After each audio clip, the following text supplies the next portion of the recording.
Hey HCDA and welcome to Against the Storm. Against the Storm is a roguelite city builder game that is releasing on the 1st of November. If you want a quick sneak peek at the mechanics, I made another video for exactly that purpose, so definitely check that out. It should be linked here somewhere on the screen. And in this video I'm going to take you along for a ride while we build a little town and hopefully make our queen happy. In this game you build a series of towns expanding from your main city, which is called the Smoldering City.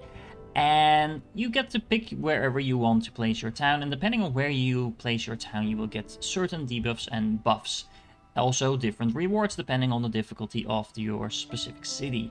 Now in this case I'm actually interested in placing it next to these fertile grounds that will give us access to a higher amount of fertile soil, which makes farming a lot easier. And I think I'm going to pick this location because we'll actually get 3 different buffs, which could be interesting to play around with. We'll get a decent amount of these little, what are those little breads, I suppose, which is the main currency we get for upgrading our Smoldering City. Now, if you want to learn more about the upgrades and the Smoldering City itself, again, I suggest you watch my other video where I go a lot more into the actual roguelite mechanics. But for now, let's just pick this and start building a town.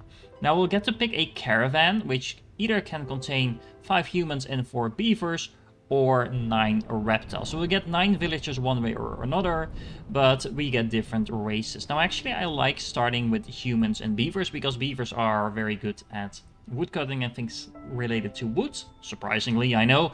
And considering we'll be doing a lot of woodcutting in this game, I think it makes sense to start out with that. Now we're also going to be able to bring something along with us. We'll have 3 points in order to do that. I think it makes sense to start out with some wood already. That just helps us get going a little faster. And maybe also bring some stone. There's not always going to be stone in our starting location, so just make sure we have access to that is, I think, very convenient. Now let's just check out the summary, the difficulty. So basically an average difficulty setting. I could amp up the difficulty a little bit, but honestly this game is already pretty hard as it is, so if you really want a challenge, by all means turn this up, but for now I'll just leave it at the standard difficulty of Pioneer. We'll also have a couple of different modifiers, so we'll have access to those fertile grounds. We'll also get reinforced access, which is going to basically buff our woodcutters camp, so which is going to be very useful considering we'll be doing that from the start. And we'll also have Firekeeper's secret techniques, which basically means fuel will burn longer in our hearths and keep our people warm and happy. So all in all, that's good stuff. We'll also get 3 different negative buffs, and as well as 2 different positive buffs as well, but we won't know what it is until we get into the game, so let's do exactly that. And there we go, a full overview of the different buffs we get, as well as the debuffs we'll get. So let's see, we have Berry New Year, fun name, which will massively boost our berry production. So we actually get 3 additional berries every time we produce berries. So that's going to be very useful. It's only active in the season Drizzle. So we basically have different seasons alternating where it's raining and it's not raining. But basically as long as it's raining, we'll get some additional berries. We also have bleeding trees, which means that we get some resin production every time we cut down a tree. So this is just basically free stuff, always good. But we'll also have some negative buffs. We have Looming Darkness, which basically means that the higher our hostility is, more debuffs we'll get to our actual resolve. So that's a bad thing. And we'll also get Horrors from Beneath. Anyone working in mines will have a huge hit to their resolve during the storm, so we might want to stay away from mines in this particular playthrough. We also have Cold Snap, which is only going to activate at hostility 3, so that's going to be a long way from now. But once it does activate, our villagers will apparently get more hungry because they have a chance of consuming double food. Now we can actually prevent this by having complex food available to our villagers. So if we're feeding them the good stuff, they won't feel as hungry as they would otherwise. And then last but not least, at the hostility 4, and hopefully we won't get to that point, we'll have Strange Lights. Villagers with this effect have a 20% chance to destroy the yield each production cycle, so that's going to be a huge debuff on our production. But again, we can prevent this by having access to services. So that's basically making sure our villagers are happy will prevent this as well. So let's get to it.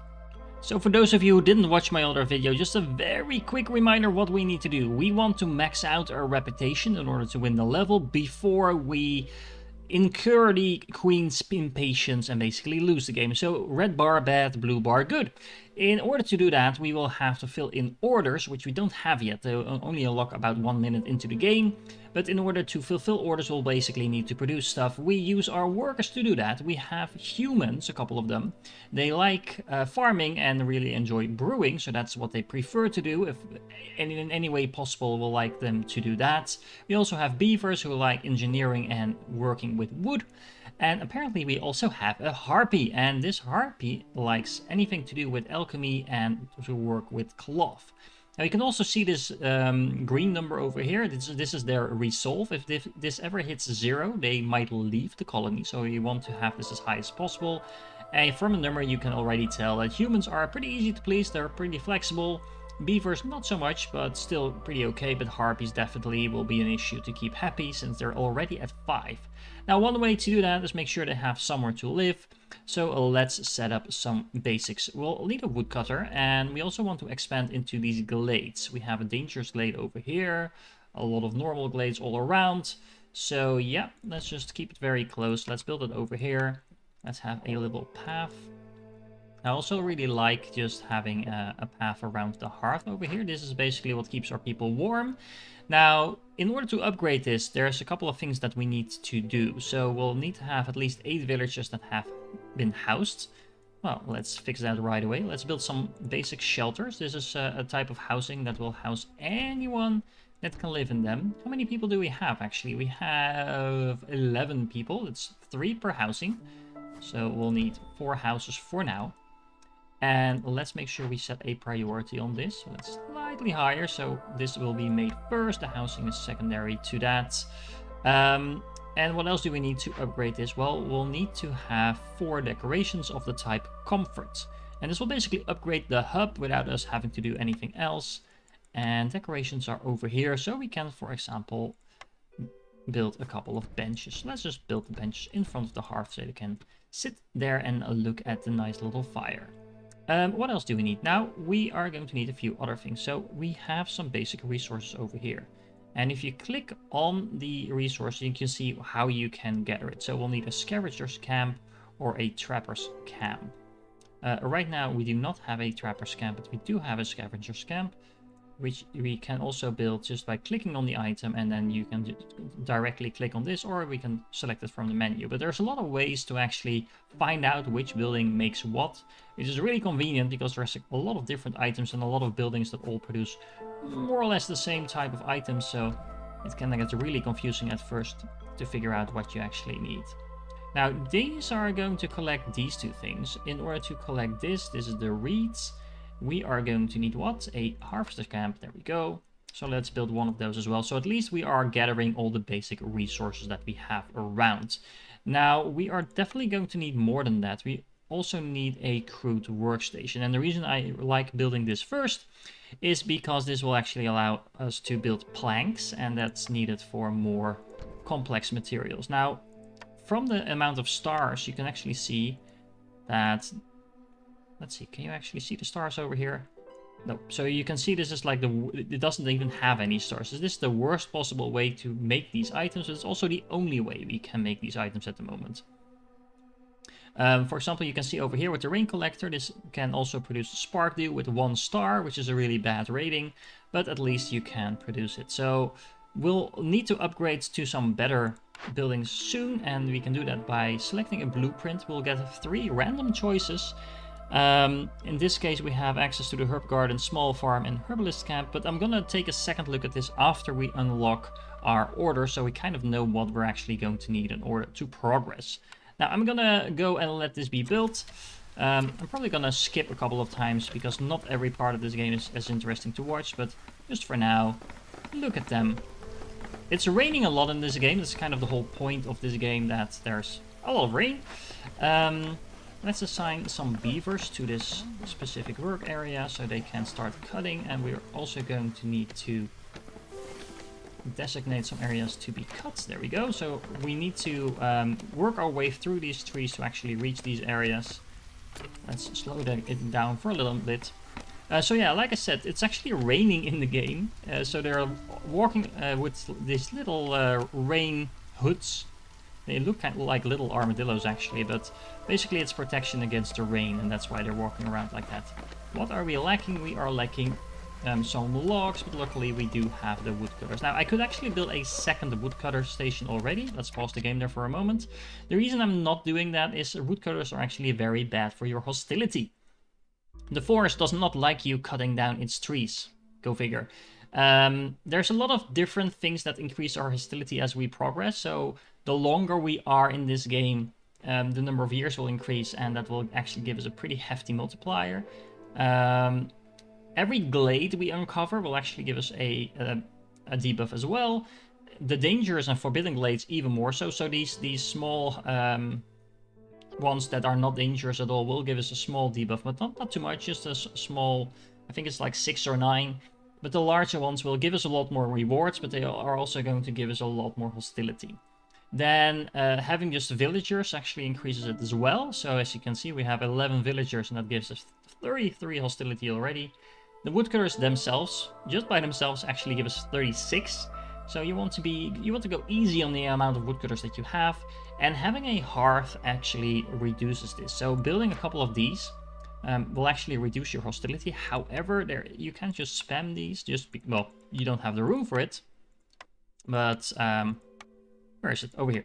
You can only build them in such a way that it doesn't overlap at all with another zone of control of one of the other hearts. So you can build it over here, for example, because then these zones here will overlap.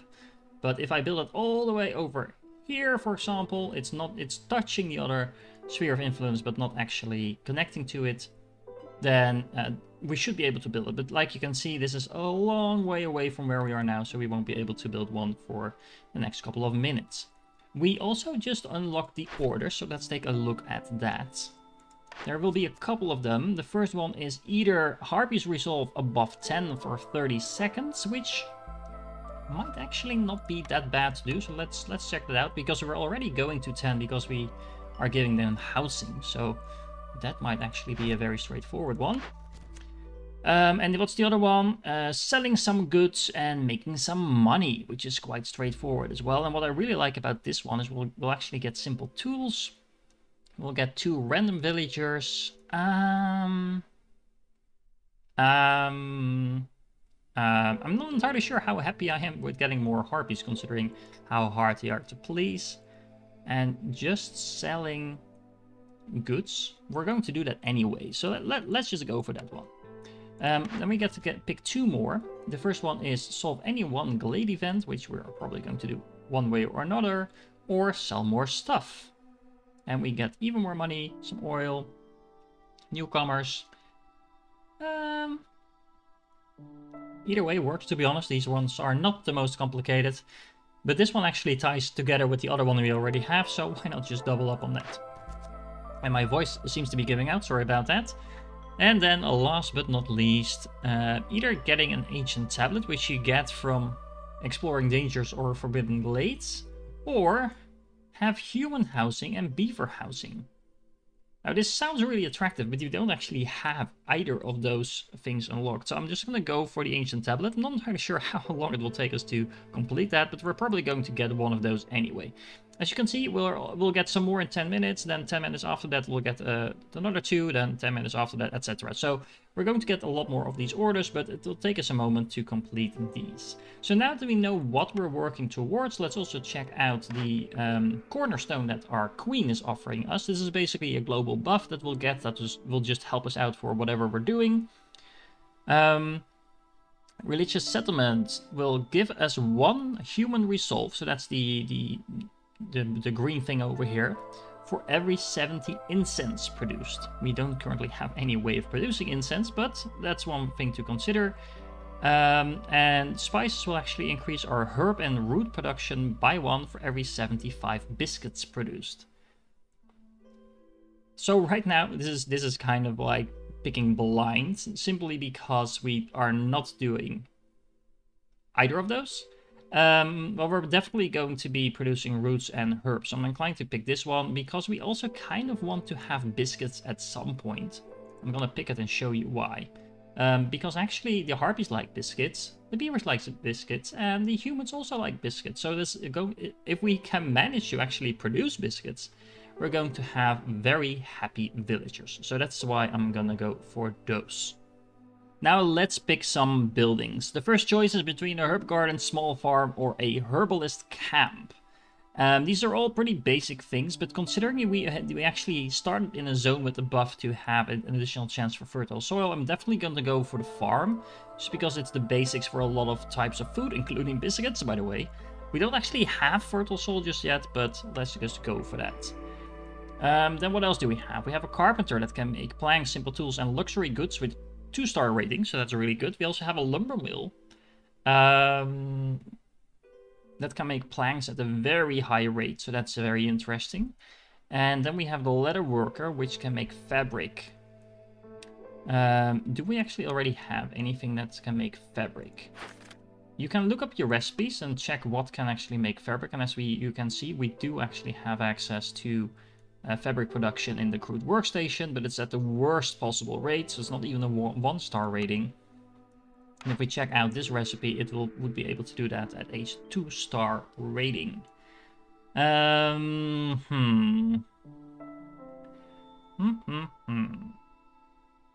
This is a really hard pick, to be honest, but I'm inclined to just go for the leather worker, because being able to make fabric at a pretty decent rate is going to help us towards a couple of other things.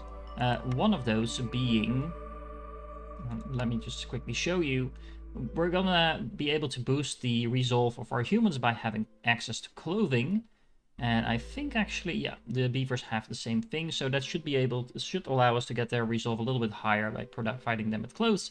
And in order to make clothes, we need fabric, and then we need someone to make those clothes. But for now, let's stick with actually having that. Now, then the third pick is probably going to be the provisioner, because that can make flour, which we can use the small farm to make grain, and then make the use the provisioner to make flour, and then we only need the bakery, and then we can make the biscuits. The cooperage, I'm not sure how you pronounce this, can make barrels. Nothing that we need right now. The smokehouse is interesting because it can make jerky, which both the humans and the harpies seem to like, and at a 3-star rating, so that's really good, but we don't currently have access to meat. We might have that very soon, I don't know, but let's just go for the provisioner now, because we definitely want to have access to flowers at some point. And the barrels we can make there as well, so that kind of makes the cooperage kind of useless. It's a 3-star versus 2-star, but 2-star is already pretty good. So let's just go with the provisioner. And there we go. We just discovered the first little glade, and we have some copper vein in here actually, so that's really interesting. If you build a mine over a vein, by the way, it never runs out, so that's one of the few infinite resources that we have, because all these other resources, like these eggs for example, they do have a maximum amount of charges. You also get some byproducts, so in this case we get eggs. We have a 20% chance to also get some meat along with that. Same thing for the reed fields, we will get reeds, but also get some roots and clay. And with these roots, we'll actually get some herbs as well. So this is just some small bonuses. Let's pause the game there for a moment, because I haven't actually assigned anyone to work here. Let's quickly do that. Let's just assign 1 worker each. That leaves 2 workers free that will actually be able to build stuff. So that's really important as well. But the very awesome thing about this particular little glade is that we have a huge set of fertile soil over here. So we are going to be able to build that completely full with farm fields.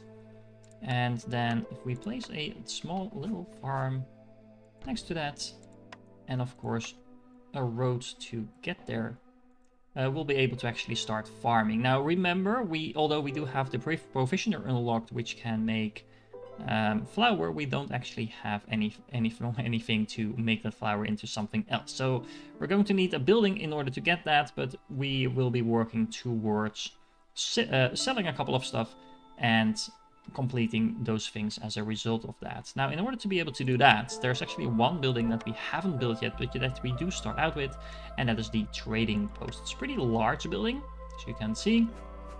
Let's just set that down over here for the moment, and that is going to allow us to trade. There will be traders incoming, but we'll also be able to set up trading routes between our other villages. Now, this is not the first village I have built in this game, because if it is, you won't be able to actually make trade routes, but thanks to having another village, I will be able to do that. I'll show you that in a bit.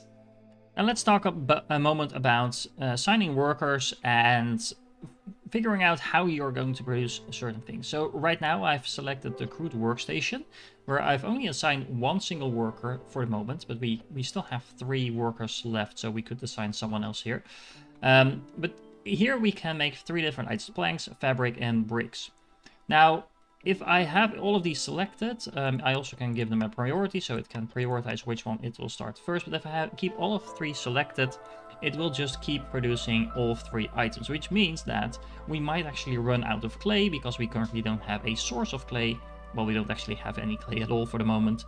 But it's important to realize that you shouldn't just be making stuff just because you can. Although, generally speaking, upgrading lesser items into higher tier items is definitely a good thing.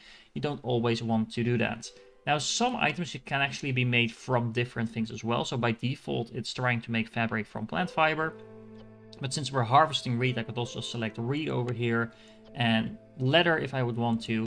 And that any of those items would be used in order to make fabric. Now, remember, this is the worst possible rate at which we can make fabric. So it'll take 6 of those items to make 2. Which we can say, well, maybe we do want them to make a little bit of that, but let's say just 4 or 5 of those, and then just stop production.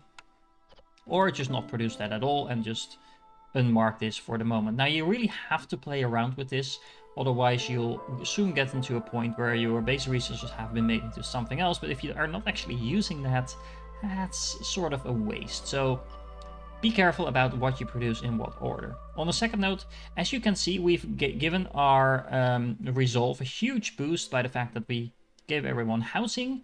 We currently also get a bonus from having the hub upgraded. And on top of that, since we are actually started with some biscuits, right now everyone is eating those biscuits and gets a huge boost from that as well. Now, right now, that means the harpies, as you can see from this blue glow, are actually so high on resolve that they're actually going to give us a production, which we should be able to see here, even if it's only a tiny production. But we're getting 0.01 reputation per minute from our happy harpy. So, like I said, not a huge boost, but you can see the mechanic in effect. Now, we just unlocked the second glade, and we have some herbs, some wheat, and some copper vein, more copper actually in there. Having this huge amount of copper is actually special, but we don't have any way to do anything with that for the moment. So what I'm going to do is I'm going to move this woodcutter to over here. Does it fit there? Nope. We'll just have to flip it around just a little bit. Let's do it like that. Have a little road here, and then let's start working our way through these trees towards these glades, and then maybe to this one as well. We want to unlock several of these smaller glades so we have access to some base resources, but we don't want to overdo it, because as you can see, we now have explored 2 regular glades and we're already getting a 15 hostility as a result of that. So once again, we do have to pace ourselves to make sure we are able to handle all that hostility and not get it too big of a drop in our resolve. We're also getting into an issue that we don't actually have enough planks and fabric to build the buildings that I have queued up, so I'm waiting for the provisioner to be built as well as the small farm. We have set a little higher priority on the farm because I don't really care that much about the provisioner until we actually have the farm to make the flour. As you can see, we have several ways to make flour. You can also make flour from roots as well as mushrooms, but grain doesn't really have anything other to do with them making flour because you can't eat it raw, but you can actually eat roots raw. So that's why I don't want to make the flour from roots, although we do have roots and we can farm them at the moment. We have several places now where we are getting resources, so it's not like we're low on food or anything, but I just don't like letting it to waste. Letting it go to waste. That's the proper way to say that. Anyway, we also need some fabric. So what I've done over here, I now assigned 2 people to the crude workstation. Language difficult, apparently. Sorry about that. And made sure that the planks are at a high priority. So we're making the plank first, and then we are making the fabric, and not in the other way around. And everything working like intended, we just completed our farm. So let's assign at least 1 human to that. Remember, humans like farming, so they will actually get a bonus from that. Let's see, what else do we have? We probably can afford to get someone from the scavenger camp. And if you press Alt, you can see what you have assigned to which building. In this case, we can take someone off the scavenger camp and start farming. This is basically a food production as well. We'll be able to make vegetables, which can be eaten directly, as well as grain. I'm just gonna have them produce a little bit of both, because for now we don't have anything to do with the grain until we get the flour up and running. But even then, we can't eat flour, so doesn't matter. It's worth making some vegetables and grain anyway, because we can always sell it. But a mix should be fine for now. And we also got a new glade, which apparently has stone, even more copper. We have so much copper in this this area, as well as a small encampment. And the encampment is like a mini event, where if we bring 6 vegetables over here, and we can actually select something else if we would want to. So we can say, just bring some roots to there. Then we can either get 2 new people in our little citadel, or in our little village, or we can get 10 amber from the citadel. Both are actually really good options. Generally speaking, I don't think we are going to be very low on people, so I'm inclined to go for the amber pouch, which will just allow us to buy some stuff later on. In order to complete this, we'll actually need to assign someone to that. We're running a little bit low on people for the moment. But I think we can afford to take someone off the crude workstation for the moment. Like I said, we don't necessarily need the provisioner right now, and we might as well get the ball rolling on this. I do want to make sure we have 1 worker free to do just the general stuff. We'll need to select something, and then we'll need to press investigate, and then in 1 minute from now, after of course it has brought the routes to here, we should see this event completed. Alright, a lot of exciting things are happening. We progressed a little bit, a little jump again, and we just uncovered another glade. I think this is actually the last glade for now that we're going to explore, but we actually have a huge amount of fertile soil over here as well, so another very nice place for a farm. We also have some berries, and remember, we got a huge boost to our berry production, so not entirely sure what we're going to do with that, but at least we have berries now. And we also have some more reeds in case we want to make some clothing. But more importantly, the trader has arrived, and that means we're going to be able to sell stuff. Now, we want to sell at least 10 goods, and we just got the amber from the event as well, so we actually already have all the money we need, because it doesn't care where it came from, it just cares that you have it. Now, we might be able to sell some resin, simply because, well, we don't have anything that we can do with the resin at the moment other than burn it in our hearth, which is not the worst thing to do, by the way. But yeah, we should be able to sell it like this. Now, what else? We have some buffs we can actually buy. We have items we can buy as well, but we don't necessarily have a need for anything in particular at the moment. So we can always just get some amber in return, which we can then use later to buy stuff.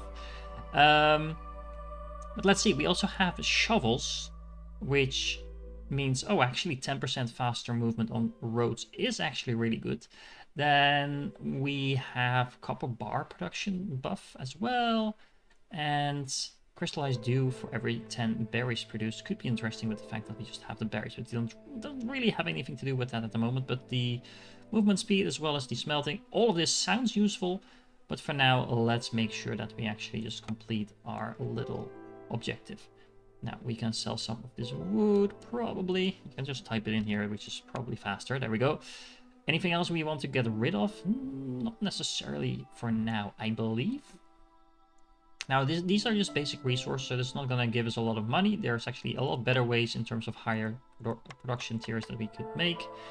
But for now, let's just go with this. Now, if we press trade, we should see that we sell some goods. We actually need to sell more.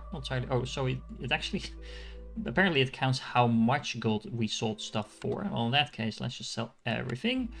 because we need to sell up to 10, and we just got 5. What else can we sell? Well, we can sell wood. We can always make more. We have woodcutters for that. Not like we have a low amount of wood or anything like that. We can take a little bit out, probably like this. And then add 5, 4, 5. This is actually really confusing because it says like, hey, I'm getting 4, but it has a value of 5, and that's because it has a 25% markup for anything it sells. This is basically us not getting complete value for our money, for our goods, I should say. So let's just make sure we sell everything else as well, and then we should be able to get one more. If we just sell a little bit more, what else are we going to sell? Well, let's just sell the planks. There we go. Okay, so trade, and ta-da! You see that we are now we're now able to complete our orders. We're also getting a message that we're low on fuel, so we definitely need to make sure we keep cutting down some trees. We might as well just make some room over here because we need some building space for all those new buildings we're probably going to unlock soon. But we are going to go to our orders, and then we're going to deliver at least one of these. Let's go with this one, since it will also give us 2 villagers. Oh, well, both of them will actually, this will actually give us a lot of money. So let's just go with that one first. Now, you actually get a reduction in impatience as well, which could be a consideration to wait with delivering, but I think it's actually going to give us a reduction of about 1, as you can see, so you don't need to wait for it right now. That will actually complete our 2 orders. We'll get 2 new ones in about 14 seconds, so right on schedule. And we also have newcomers waiting. We have a new cornerstone waiting for us. But I think I'm gonna go and end this episode here. Join me next time when we're going to take our production to the next level, make some more complicated items, hopefully fulfill at least some more complicated orders. I hope you enjoyed this one. If you did, let me know in the comments. Do you like this game? Have you played this game?